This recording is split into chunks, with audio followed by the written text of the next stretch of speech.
22nd, and this is, of course, your daily financial news. If you don't know already, we do a daily show 6 days a week at 7:30, on Thursdays at 7, because we like to understand what's going on in the market. This is not a series that is full of clickbait. It is actually what is going on in the financial markets, stock market, real estate, cost of capital, consumers. This is something I've been doing for 20 years. And over the last 18 months or so, we've been doing a daily show just to kind of share with you what I see coming. I share this with you uh, because I think it's interesting to see what's going on with the consumer, cost of capital, housing, real estate investing, and the like. Again, this show is for you. It is done live, no editing, just generate a page full of notes and we go for it. Before we get into daily financial news, two announcements. First, yesterday somebody left a comment on one of my crash videos basically saying I am missing the point. I am wrong. There are 3 waves of just uber supply coming. And yeah, they thought I was wrong. So what I've just done this morning is I've taken that entire comment, which again was very well done, very thought out.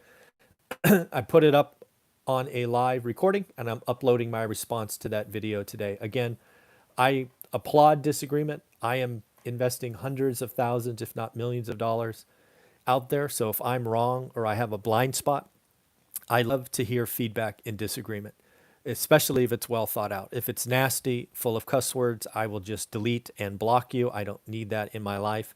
I do this for fun and I do this to help. And then second, if you could do me a favor, I'm looking to see if we can't really juice Amazon. I'm looking to get 400 5-star reviews. As of this morning, we're at 359. So 41 of you could do me a huge favor and go to Amazon for just 2 or 3 minutes and say, great book. I would appreciate it. I give you 12 to 15 hours a week. Hopefully you can give me a few minutes and let me know what you think of the book. All right, on with the financial news. So it looks like the stimulus is done. I think all that is missing is President Trump's signature, which will happen, we are told. So no surprises there. To go back to other discussions I've had on this, to me, this builds the bridge to the other side. The first CARES Act got us halfway, maybe a little more than halfway. This completes it. Is it everything we needed? No. Is it enough to get to the other side? Yes. We were really staring at a pretty substantial mess if we did not do this. So kudos to Congress for finally getting it done. As I said yesterday, it is late. Sunk costs, can't do anything about it now. At least it is coming.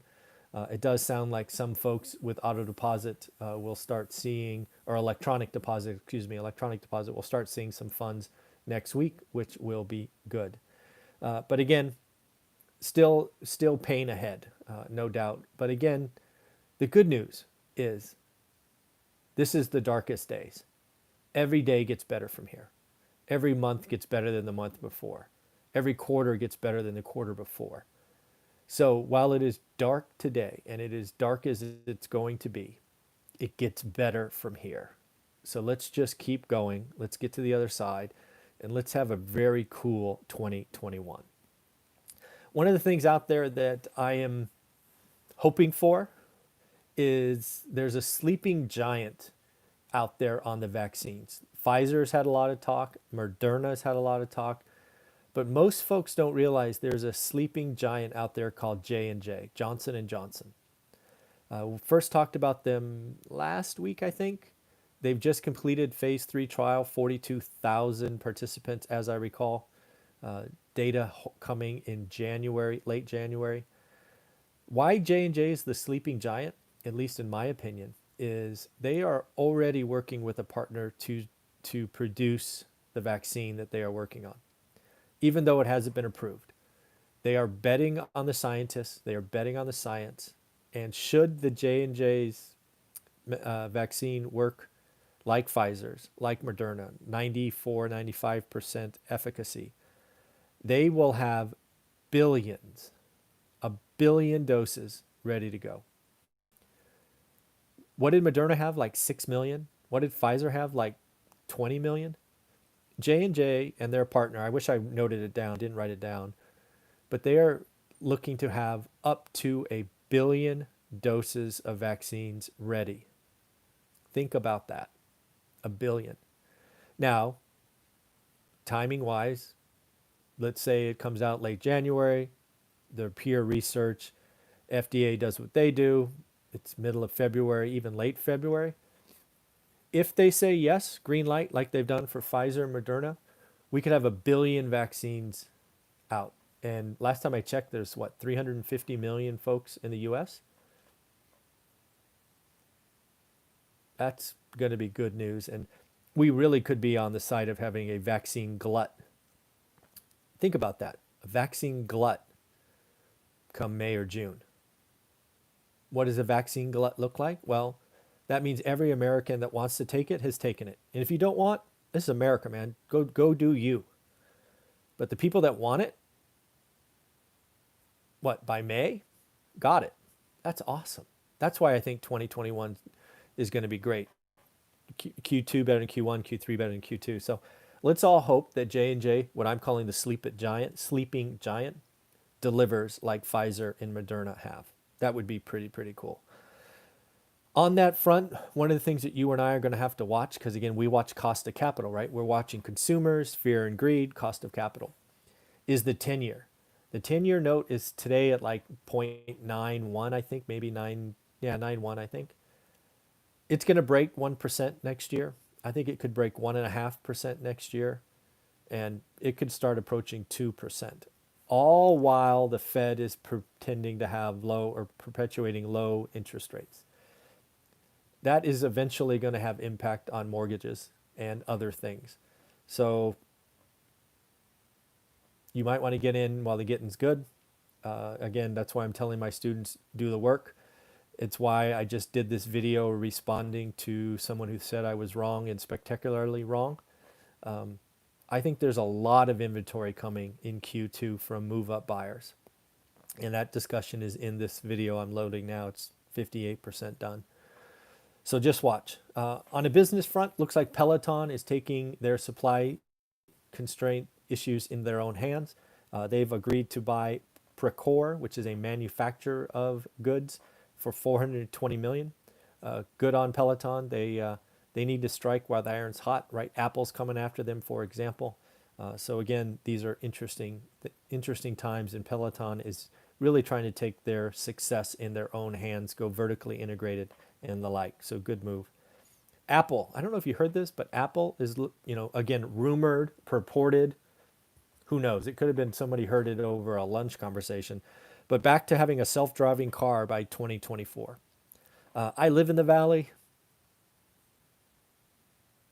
I could see Apple kind of partnering maybe with a car manufacturer.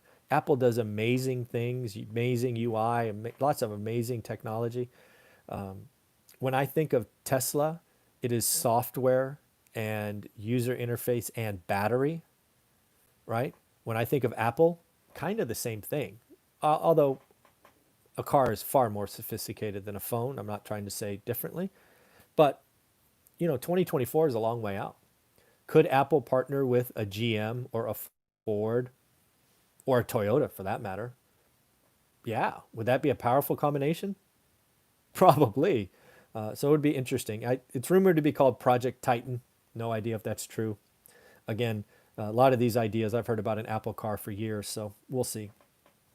Of note for Boeing this morning, again, remember when Boeing was in the news a lot for their 737 MAX?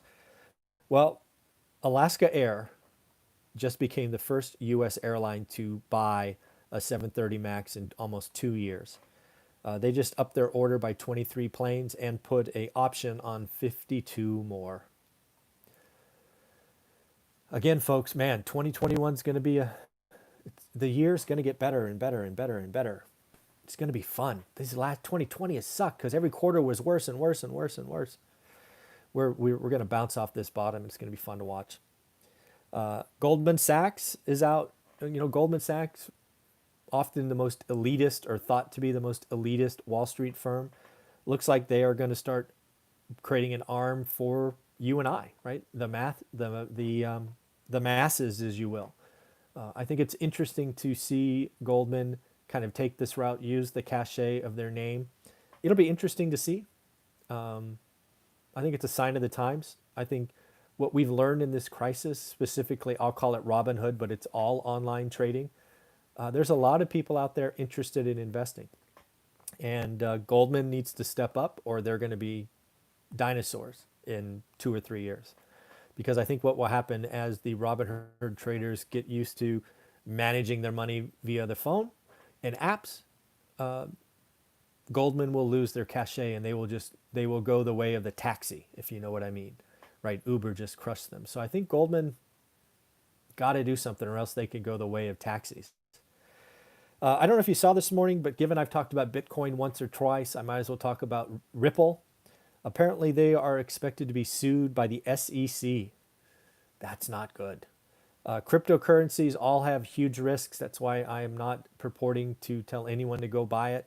I did a couple of videos on why I finally bought a coin as an insurance policy and what I plan to do, basically cold storage. But again, these are things that can happen. And basically, the little bit I've read is SEC is saying Ripple validated their rules by becoming a security. And Ripple's defense is, we're not a security, we're a currency. I'm not a lawyer. I don't pretend to be one. I would say the SEC is probably in a pretty strong position if they want to crack down. So watch out.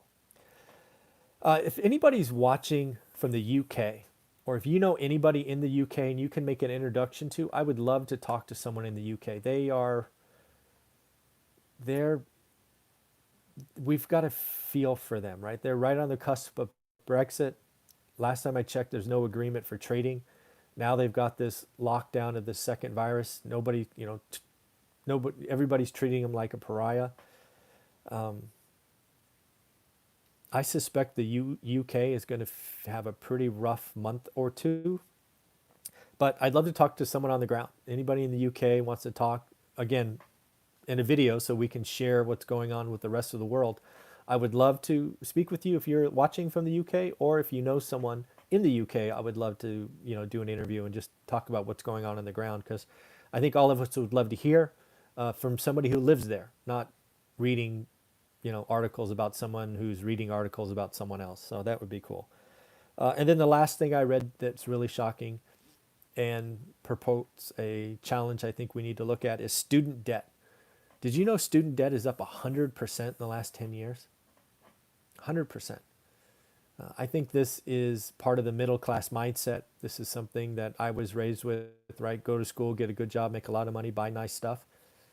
College is not for everyone. College is not for everyone. So getting 50, 60, 80 grand in student debt when you really didn't want to be there, when you were just going to party, probably not a great use of your time, and certainly not a great use of money. I think we need to realize that there are other options.